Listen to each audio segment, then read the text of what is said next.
in the secondary. Robinson bursts inside the 30, inside the 20, middle of the field, one man to beat. And then John Breach said it well right here. The Jaguars might not be the best team in the NFL, but every time they play the Colts, they definitely look like they are. True that, bro. True that. Not sure if the Colts gave up when Robinson took off, or if they gave up before they even got off the plane. I believe what's actually most shocking about this was the fact that the Colts weren't even able to muster a field goal, and that the head office actually thought that it was a good idea to sign Matt Ryan in the offseason, even though it's clear that he sucks at playing quarterback. Pressure up the middle.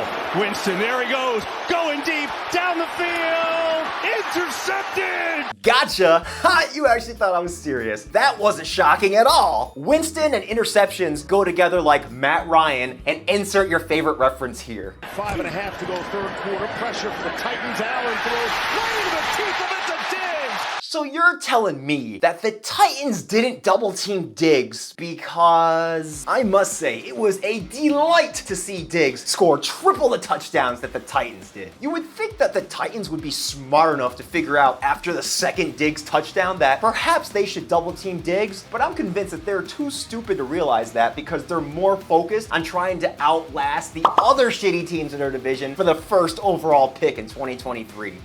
Third down at 15.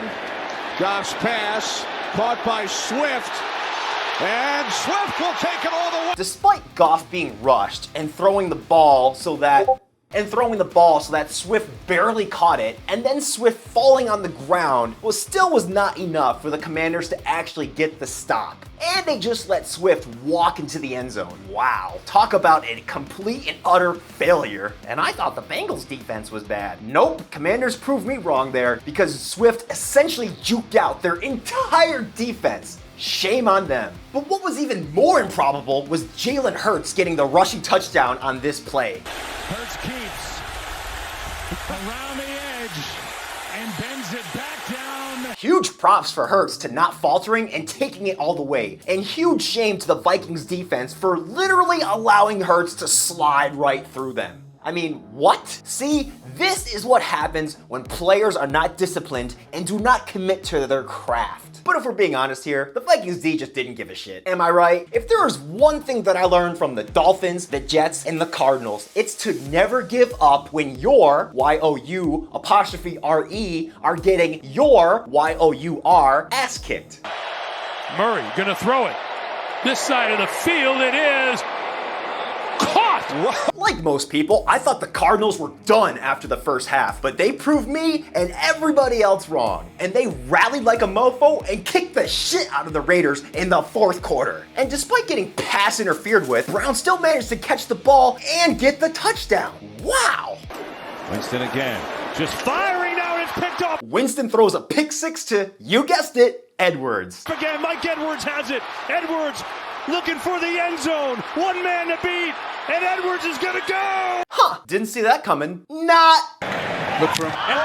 Oh fuck, that looked like it hurt. Dixon's punt is blocked! The punt is blocked and a scoop and score! Talk about an unfortunate series of events for the Rams. The Rams actually almost pulled the Falcons by nearly blowing a 28-3 lead. That would have been embarrassing. So how did the Rams actually manage to hang on? Plot armor. Yep, because the Falcons will never be allowed to live down 28-3. From 20 and it's blocked! That's a live ball into the hands of Mike Jackson! You know, block punts seem to be even more rare than interceptions, but this year there seems to be a discount on them. And I must say, it was quite amusing to watch the slower than shit placeholder? Yeah, to watch the slower than shit placeholder try to outrun Jackson. If only the Seahawks offense and defense was as good as its special teams, then they might have actually won the game. Not. Duvernay will bring it out. Got a block from Hill.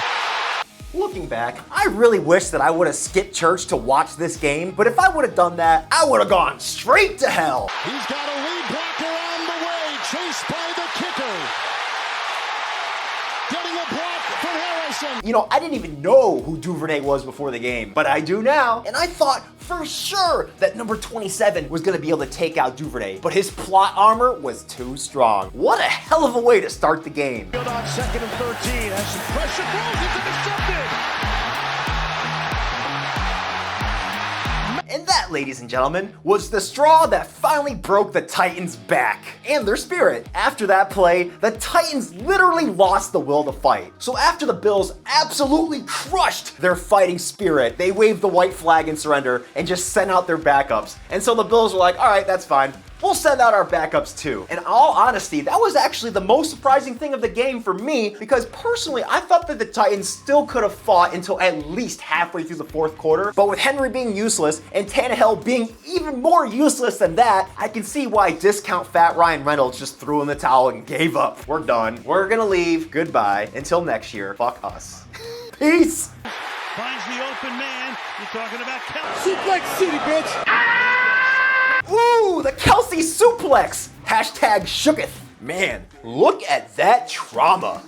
And even though the Chargers gave up and shot themselves in the foot, at least their defense was able to put on a show that night. Kudos to James for deciding to suplex the shit out of Kelce and not give a fuck about the outcome. And guess what? No penalty flags were thrown because the refs didn't dare risk being suplexed next. That was the first time that I'd actually seen someone suplexed on almost live TV. I say almost live because I was watching the NFL app at the time, which is almost always 30 seconds behind the live game, which creates all sorts of awkward situations for those that watch my live stream. Not even exaggerating here, guys. Flacco over the middle, it's caught!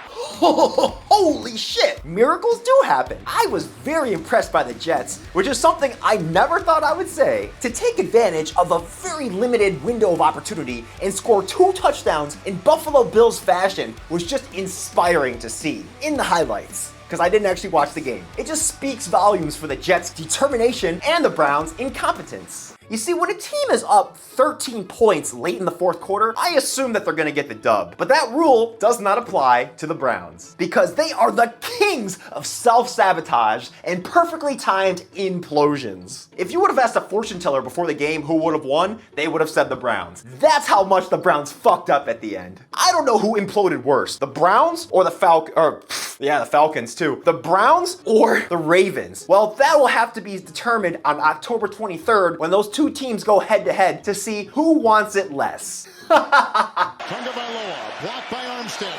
Going, he's got him! He's got him! Tyreek Hill! You know, Tua must be a sorcerer or something, because he transformed the Ravens into the Falcons with a snap of his fingers. I can only imagine how shitty Ravens fans and their players felt when Tua connected with Hill for that touchdown to tie the game with 5 minutes left. As much as I've made fun of Tua on my Bills channel, I gotta give the man props, because he absolutely smoked the Ravens in the fourth quarter. In a game where the Ravens had all but won in the third quarter, they literally could not stop themselves from self-destructing. Isn't that a shame? Isn't that a tragedy? Isn't that hilarious? Isn't that the saddest thing you've ever heard? It looks like paying Hill paid off for the Finns, because he was all over their secondary, just like Diggs was on the Titans. And here's one thing to note: to have the mental fortitude to not give up when you're down 28 points, such determination. Mad respect for the Finns. But you guys are still going down against the Bills on next Sunday. Points in the tie, Murray directing traffic to the end zone, diving, and the catch is made!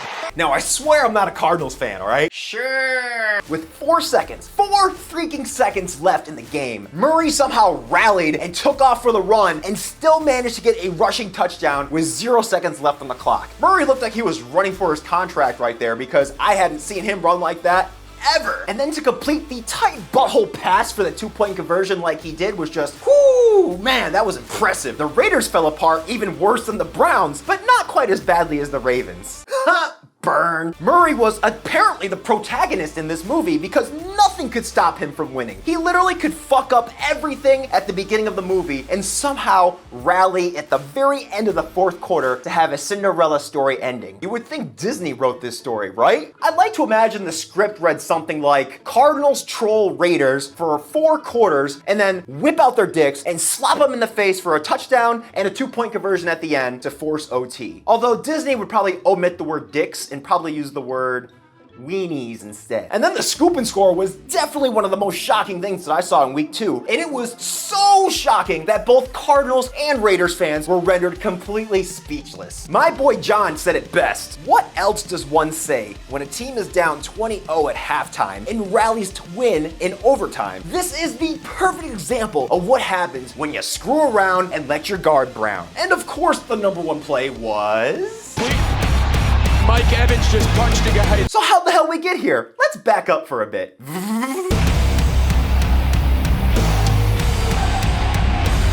and Marshawn Lattimore, and then Fournette gets involved. Woo! Fight, fight, fight, fight, fight, fight, fight, fight. The most exciting play of this boring-ass game was, interestingly enough, the most exciting play of the week. How can it not be when there's two teams that absolutely hate each other's guts just go all out at each other? I mean, I don't think they really threw fists, but they were definitely doing a bunch of pushing and shoving, that's for sure. Good thing there was no malice in the palace, or that could have gotten real ugly real quick. Could you imagine? Mike Evans goes into the stadium, beats the shit out of some Saints fans. Lenny goes up there to help him out, and then Brady's down there going, I feel like Reggie right now. You know, I really wish I would have live streamed the fight, but there's no use in looking in the past. The only thing that matters is right now. It's Tom Brady. What you want me to do? And thank you so much for watching to the end. If you made it this far, be sure to comment shocking in all caps, and be sure to comment if you actually like this format, but it gets increasingly fill in the blank. Thanks so much for your time, guys. Deuces. It's just downright sad that the Ravens allowed the squish fish to shit down their throats in the fourth quarter and walk away with the dub. It's like, come on, man, where are your balls? In the secondary.